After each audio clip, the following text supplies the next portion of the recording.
'Cause I am yours and you are mine.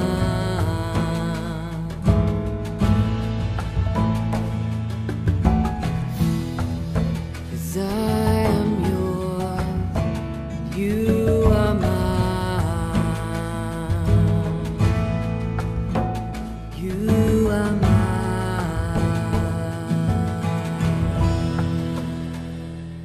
దినవృత్తాంతములు 2వ గ్రంథము 35వ అధ్యాయము 1 వచనం నుండి.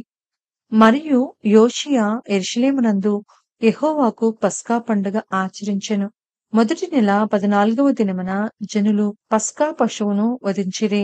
అతడు యాజకులను వారి వారి పనులకు నిర్ణయించి యెహోవా మందిర సేవను జరిగించుటకై వారిని ధైర్యపరిచి ఇశ్రాయేలీయులకందరికిని బోధ చేయు వారును యెహోవా ప్రతిష్ఠితులైన లేవీయులకు ఈలాగు ఆజ్ఞ ఇచ్చెను. పరిశుద్ధమైన మందసమును మీరిక మీ భుజముల మీద మోయక ఇశ్రాయేలు రాజైన దావీదు కుమారుడగు సొలొమోను కట్టించిన మందిరములో దాని నుంచుడి. మీ దేవుడైన యెహోవాకును ఆయన జనులైన ఇశ్రాయేలీయులకును సేవ జరిగించుడి. ఇశ్రాయేలీయుల రాజైన దావీదు వ్రాసి ఇచ్చిన క్రమం చొప్పునను అతని కుమారుడైన సొలొమోను వ్రాసి ఇచ్చిన క్రమం చొప్పునను మీ పితరుల ఇండ్లకు ఏర్పాటైన వరుసలను బట్టి మిమ్మును సిద్ధపరచుకొనుడి.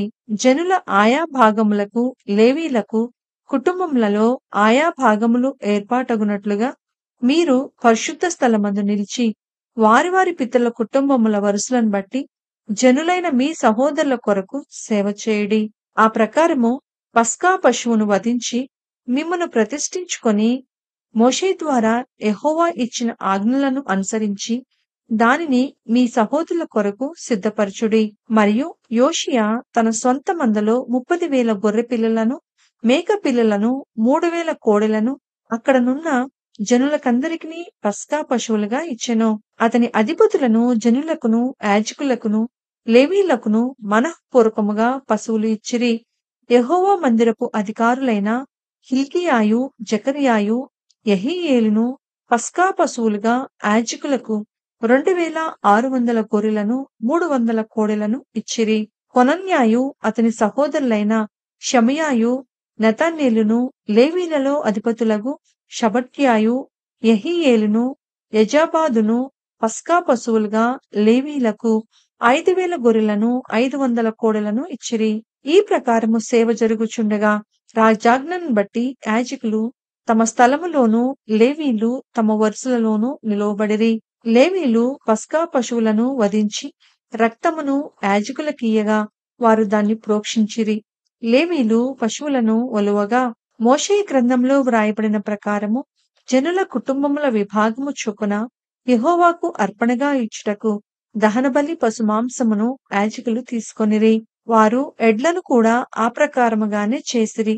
వారు విధి ప్రకారము పస్కా పశు మాంసమును నిప్పు మీద కాల్చిరి కాని ఇతరమైన ప్రతిష్ఠార్పణలను కుండలలోనూ బొరుసులలోనూ పెనములలోనూ ఉడికించి జనులకందరికీ త్వరగా వడ్డించిరి. తరువాత లేవీయులు తమ కొరకును యాజకుల కొరకును సిద్ధము చేసిరి.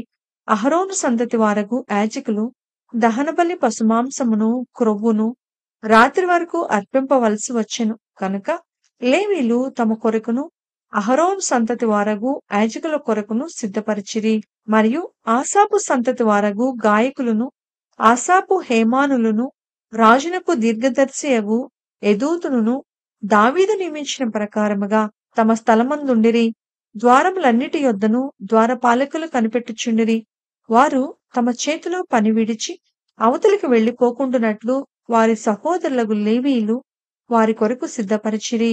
ఈ ప్రకారము రాజైన యోషియా ఇచ్చిన ఆజ్ఞను బట్టి వారు పస్కా పండుగ ఆచరించి యెహోవా బలిపీఠము మీద దహన బలులను అర్పించుట చేత ఆ దినమున ఏమీయూ లోపము లేకుండా యెహోవా సేవ జరిగెను.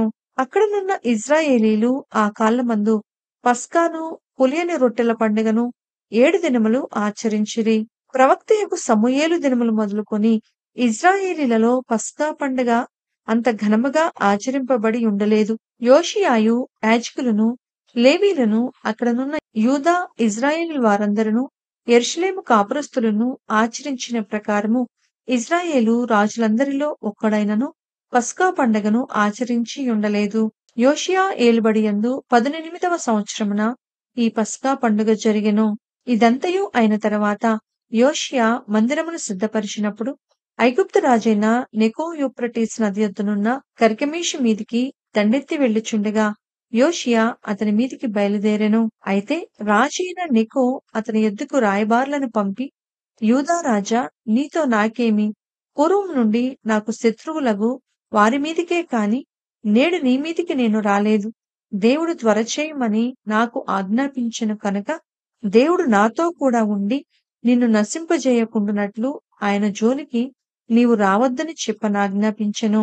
అయినను యోషియా అతనితో యుద్ధము చేయగోరి అతని యొద్ద నుండి తిరిగిపోక మారువేషము ధరించుకొని యెహోవా నోటి మాటలుగా పలుకబడిన నెకో మాటలను వినక మెగిద్దో లోయ యందు యుద్ధము చేయవచ్చెను. విలుకాండ్రు రాజైన యోషియా మీద బాణములు వేయగా రాజు తన సేవకులను చూచి, నాకు గొప్ప గాయము తగిలెను, ఇక్కడ నుండి నన్ను కొనిపోవుడని చెప్పెను. కావున అతని సేవకులు రథము మీద నుండి అతన్ని దింపి అతనికున్న వేరు రథం మీద అతన్ని ఉంచి యెరూషలేమునకు అతన్ని తీసుకుని వచ్చిరి. అతడు మృతి పొంది తన పితల సమాధులలో ఒక దానియందు పాతిపెట్టబడెను. యూదా యెరూషలేము వారందరూ యోషియా చనిపోయినని ప్రలాపన చేసిరి. యిర్మీయాయు యోషియాను గూర్చి ప్రలాప వాక్యము చేసెను. గాయకులందరూ గాయకురాండ్రందరూ తమ ప్రలాప వాక్యములలో అతని గూర్చి పలికిరి. నేటి వరకు యోషియాను గూర్చి ఇశ్రాయేలీలలో అలాగు చేయుట వాడుకాయెను. ప్రలాప వాక్యములలో అట్టివి వ్రాయబడి ఉన్నవి. యోషియా చేసిన ఇతర కార్యములన్నిటిని గూర్చియు యెహోవా ధర్మశాస్త్ర విధులననుసరించి అతడు చూపిన భయభక్తులను గూర్చియు అతడు చేసిన సమస్త క్రియలను గూర్చియు ఇశ్రాయేలు యూదా రాజుల గ్రంథమందు వ్రాయబడి ఉన్నది. దినవృత్తాంతములు 2వ గ్రంథము 36వ అధ్యాయము 1వ వచనం నుండి. అప్పుడు దేశపు జనులు యోషియా కుమారుడైన యెహోయాహాజును స్వీకరించి యెరూషలేములో అతని తండ్రి స్థానమున అతనిని రాజుగా నియమించిరి. యెహోయాహాజు ఏలనారంభించినప్పుడు 23 ఏండ్ల వాడై యెరూషలేములో 3 నెలలు ఏలెను. ఐగుప్తు రాజు యెరూషలేమునకు వచ్చి అతన్ని తొలగించి ఆ దేశమునకు 200 మణుగుల వెండిని 2 మణుగుల బంగారమును జుల్మానాగా నిర్ణయించి అతని సహోదరుడైన ఎల్యాకీమును యూదా మీదను యెరూషలేము మీదను రాజుగా నియమించి అతనికి యెహోయాకీము అను మారుపేరు పెట్టెను. నెకో అతని సహోదరుడైన యెహోయాహాజును పట్టుకొని ఐగుప్తునకు తీసుకొని పోయెను. యెహోయాకీము ఏలనారంభించినప్పుడు 25 ఏండ్ల వాడై యెరూషలేములో 11 సంవత్సరములు ఏలెను. అతడు తన దేవుడైన యెహోవా దృష్టికి చెడు నడత నడుచుట చేత అతని మీదికి బబులోను రాజైన నెబుకద్నెజరు వచ్చి అతని బబులోనునకు తీసుకొని పోవుటకై గొలుసులతో బంధించెను. మరియు నెబుకద్నెజరు యెహోవా మందిరపు ఉపకరణములలో కొన్నిటిని బబులోనునకు తీసుకొని పోయి బబులోనులోనున్న తన గుడిలో ఉంచెను. యెహోయాకీము చేసిన ఇతర కార్యములను గూర్చి అతడు హేయ దేవతలను పెట్టుకొనుటను గూర్చియు అతని సకల ప్రవర్తనను గూర్చియు ఇశ్రాయేలు యూదా రాజుల గ్రంథమందు వ్రాయబడి ఉన్నది. అతని కుమారుడైన యెహోయాకీను అతనికి బదులుగా రాజాయెను. యెహోయాకీను ఏలనారంభించినప్పుడు 8 ఏండ్ల వాడై యెరూషలేములో 3 నెలల 10 దినములు ఏలెను. అతడు యెహోవా దృష్టికి చెడు నడత నడిచెను. ఏడాది నాటికి రాజైన నెబుకద్నెజరు దూతలను పంపి యెహోయాకీనును బబులోనునకు రప్పించి అతని సహోదరుడైన సిద్కియాను యూదా మీదను యెరూషలేము మీదను రాజుగా నియమించెను.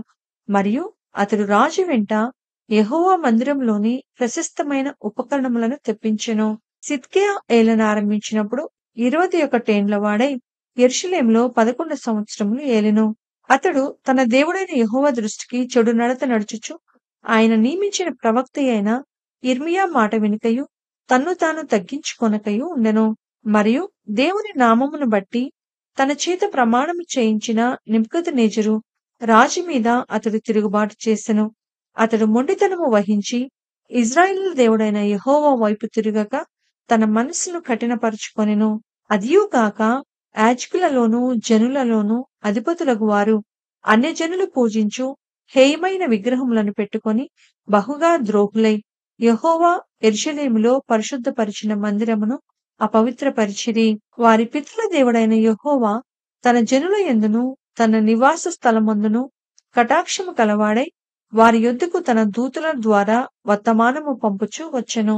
ఆయన పెందలకడ లేచి పంపుచూ వచ్చినను వారు దేవుని దూతలను ఎగతాళి చేయుచు ఆయన వాక్యములను తృణీకరించుచు ఆయన ప్రవక్తలను హింసించుచూ రాగా నివారింప శక్యము కాకుండా యెహోవా కోపము ఆయన జనుల మీదికి వచ్చెను. ఆయన వారి మీదికి కల్దీల రాజును రప్పింపగా అతడు వారికి పరిశుద్ధ స్థలముగానున్న మందిరములోనే వారి యవనులను ఖడ్గము చేత సంహరించెను. అతడు యవనుల అందైనను యువతుల అందైనను ముసలివారి అందైనను నెరిసిన వెంట్రుకల కల వారి అందైనను కనికరింపలేదు. దేవుడు వారినందరినీ అతని చేతికి అప్పగించెను. మరియు బబులోను రాజు పెద్దవేమి చిన్నవేమి దేవుని మందిరపు ఉపకరణములన్నిటినీ యెహోవా మందిరపు నిధులలోనిదేమి రాజు నిధులలోనిదేమి అధిపతుల నిధులలోనిదేమి దొరికిన ద్రవ్యమంతయు బబులోనునకు తీసుకొని పోయెను. అదియూ కాక కల్దీలు దేవుని మందిరమును తగులబెట్టి యెరూషలేము ప్రాకారమును పడగొట్టి దాని యొక్క నగరులన్నిటినీ కాల్చివేసిరి. దానిలోని ప్రశస్తమైన వస్తువులన్నిటినీ బొత్తిగా పాడు చేసిరి. ఖడ్గము చేత హతులు కాకుండా తప్పించుకొనిన వారిని అతడు బబులోనునకు తీసుకొని పోయెను. రాజ్యము పారసీకులదగు వరకు వారు అక్కడనే యుండి అతనికిని అతని కుమారులకును దాసులైరి. ఇర్మియా ద్వారా పలకబడిన యెహోవా మాట నెరవేరుటకై విశ్రాంతి దినములను దేశము అనుభవించు వరకు ఇది సంభవించెను. దేశము పాడుగానున్న 70 సంవత్సరముల కాలము అది విశ్రాంతి దినములను అనుభవించెను. పారసీక దేశపు రాజైన కోరేషు ఏలుబడియందు మొదటి సంవత్సరమున ఇర్మియా ద్వారా పలుకబడిన తన వాక్యమును నెరవేర్చుటకై యెహోవా పారసీక దేశపు రాజైన కోరేషు మనసును ప్రేరేపింపగా అతడు తన రాజ్యం అందంతటను చాటించి వ్రాత మూలముగా ఇట్లు ప్రకటన చేయించెను. పారసీక దేశపు రాజైన కోరేషు ఆజ్ఞాపించినదేమనగా, ఆకాశమందలి దేవుడైన యెహోవా లోకమందున్న సకల జనములను నా వశము చేసి యూదాదేశమందున్న యెరూషలేములో తనకు మందిరమును కట్టించుమని నాకు ఆజ్ఞ ఇచ్చియున్నాడు. కావున మీలో ఎవరు ఆయన జనులయున్నారో వారు బయలుదేరవచ్చును. వారి దేవుడైన యెహోవా వారికి తోడుగా నుండునుగాక. దినవృత్తాంతముల గ్రంథము మొత్తము మొదటి నుంచి ఇప్పటి వరకు విన్న ప్రతి ఒక్కరిని మిమ్ములను మీ కుటుంబములను దేవుడు దీవించునుగాక. ఆమేన్.